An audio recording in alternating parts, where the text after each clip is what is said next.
I can talk about this for hours. Let's see. First, we created Silvie because simply there weren't any alternatives that focused on the health and the well-being of women over 55 years old. Sure, you can buy a multivitamin for seniors. It's usually in a single magical pill, but those are widely underdosed and they miss a lot of the well-researched nutrients that women at that age need. If we could have combined everything into a single pill, trust me, we would have. Then you could also buy plenty of supplements separately anywhere, but that's not really adapted to women over 55, to their actual needs, and this comes also with a massive safety risk. So that's the first difference. We really wanted to meet the needs of our customers with zero compromise. Second is the scientific approach.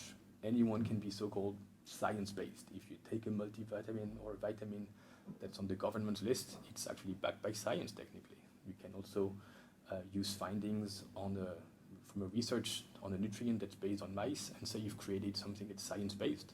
You can also hire a famous doctor or a celebrity and pay them to say whatever you want. But our approach is different. We simply went through tons of research with very strict criteria.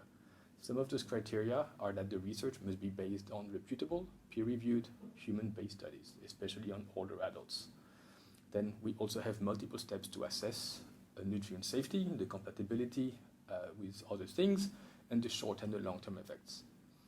After analysis, we rejected more nutrients than we included, even if they showed strong benefits in some adults because of their safety profiles.